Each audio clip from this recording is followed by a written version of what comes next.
झपताल की लयकारी एक आवर्तन में दुगुन, तीन गुण तथा चौगुन हम लोग करने जा रहे हैं। एमयूजी का स्वर में आपका स्वागत है। अगर आपने अभी तक सब्सक्राइब नहीं किया मेरे चैनल को तो काइंडली सब्सक्राइब माय चैनल एमयूजी का स्वर। तो सामान्य पद्धति में एक गुण झपताल का मैं लिखी हूँ। झपताल में 10 मात्राएं होती हैं। दो तीन मात्राओं के कुल 4 विभाग होते हैं। इसमें 3 ताली तथा 1 खाली होती है। पहली मात्रा में सम, तीसरी तथा 8वीं मात्रा में दूसरी और तीसरी तालियां और छठी मात्रा में खाली होती है।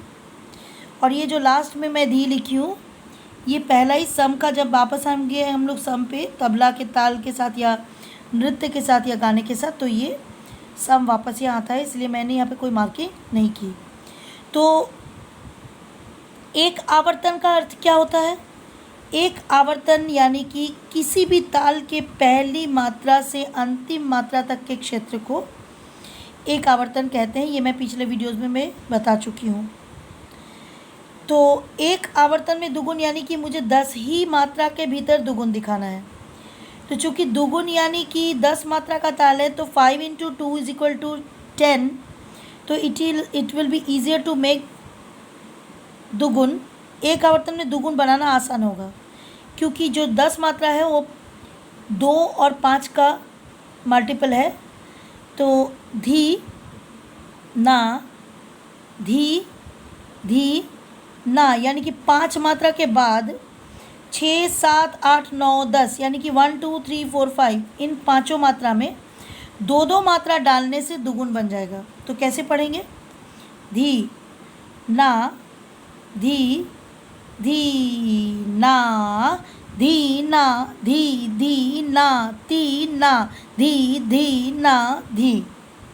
डिफ़िकल्टी इसलिए लगती है क्योंकि बोल के कुछ शब्द ऐसे होते हैं कि आगे पीछे उसको बोलने के लिए डिफ़िकल्टी होती है, लेकिन अगर प्रैक्टिस करिएगा तो ज़रूर हो जाएगा। अब आते हैं एक आवर्तन में 3 गुण या तिगुन। 3 गुण के लिए जबकि 10 मात्रा है तो 3 गुण यानी कि हमें 3 का मल्टीपल चाहिए। तो 10 के बाद अगर 12 मात्रा, 10 को अगर 12 मात्रा बना लिया जाए तो वो 3-3 के छंद में वो आपका वापस सम पे आ सकता है। यानी कि 10 मात्रा को हमें +2 करके 12 मात्रा बनाने से तो झपताल का 3 गुण बन सकता है। तो हम लोग क्या करेंगे, जैसे 6 मात्रा तक सामान्य पद्धति में पढ़ करने के बाद 7, 8, 9, 10 इन चारों मात्राएं में हमको 3 गुण दिखाना है। और उसमें भी 7 मात्रा में हम 2 S जोड़ेंगे। तो यानी कि 7, 8, 9, 10 यानी कि 1, 2, 3, 4 में मैं अगर 12 मात्रा दिखाऊं, ये है 7, 8, 9, 10 मात्रा संख्या में, यानी कि 1, 2, 3, 4 इन 4 मात्रा में मैंने 12 मात्रा दिखाना है तो ही ये 3 गुण बन सकता है। तो 12 मात्रा बनाने के लिए मैंने यहाँ पे 2 जोड़ा है। 1, 2, 3, 4, 5, 6, 7, 8, 9, 11, 10, 11, 12 ये है झपताल का 3 गुण। कैसे पढ़ेंगे? धी ना, धी धी ना, ती। एक तो धी ना धी ना ती ना धी ना धी।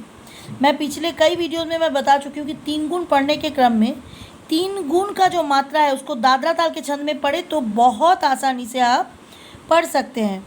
धी ना, धी धी ना, ती। एक तो धी ना ती ना धी ना धी। अब आइए 4 गुण बनाते हैं। 4 गुण में भी मुझे 12 ही मात्रा चाहिए, जबकि ये पे 4 मात्रा में मैंने 3 मात्राएं मैं दिखाई थी। तो 3 × 4 12 होता है। ठीक उसके उल्टा, उसका उल्टा हम लोग करेंगे 4 गुण में। 3 मात्रा में हम लोग 4 मात्राएं दिखाएंगे तो 4 गुण हो जाएगा।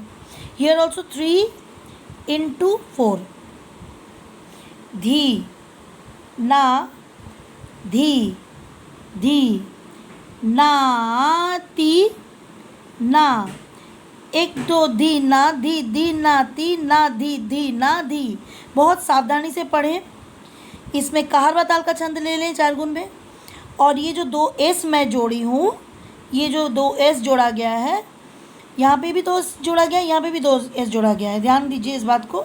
फ़र्क कितना है कि इसमें 4 मात्राओं में मैंने 3-3 शब्द बोली हूँ मैं, 3-3 मात्राएं को जोड़ी हूँ, यानी कि 4 इंटू 3, और यहाँ पे 3 इंटू 4, यानी कि यहाँ पे भी 4 4 4, यानी कि मैं 12 मात्रा यहाँ पे भी बनाई हूँ और यहाँ पे भी 12 मात्रा। तो 12 जो है वो 3 का मल्टीपल है, यानी कि 3 इंटू 4, 4 इंटू 3।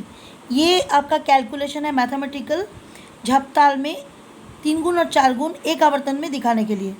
तो अब इसको साइलेंट करके बोलते हैं धी ना धी धी ना ती, धी ना धी धी ना ती ना धी धी ना धी, धी ना धी धी ना ती, धी ना धी धी ना ती ना धी धी ना धी। 4 गुण बोलते हैं धी ना धी धी ना ती ना, धी ना धी धी ना ती ना धी धी ना धी। बहुत संभल के आपको पढ़ना है। पहले आप इसमें 1-2 बोल करके प्रैक्टिस करें, 1-2 बोल के प्रैक्टिस करें, उसके बाद 1-2 जहाँ पे बोल रहे हैं उसमें साइलेंट हो जाए, फिर बाकी मात्रा को बोले। प्रैक्टिस अभ्यास करने से ज़रूर हो जाएगा। हाथ में कैसे पढ़ेंगे? धी ना धी धी ना ती ना धी धी ना धी, दुगुन धी ना धी धी ना धी ना धी धी ना ती ना धी धी ना धी।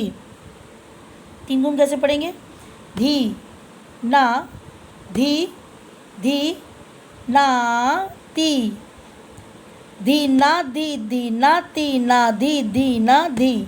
4 गुण कैसे पढ़ेंगे? धी ना धी धी ना ती ना, धी ना धी धी ना ती ना धी धी ना धी।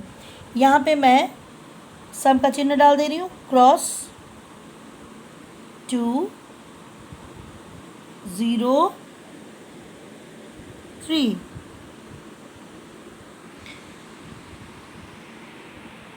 अगर आपको मेरा वीडियो पसंद आए तो ज़रूर लाइक एंड कमेंट्स करें, और कुछ जानना हो क्लासिकल राग या ताल के बारे में तो ज़रूर लिख करके भेजें कमेंट्स बॉक्स में।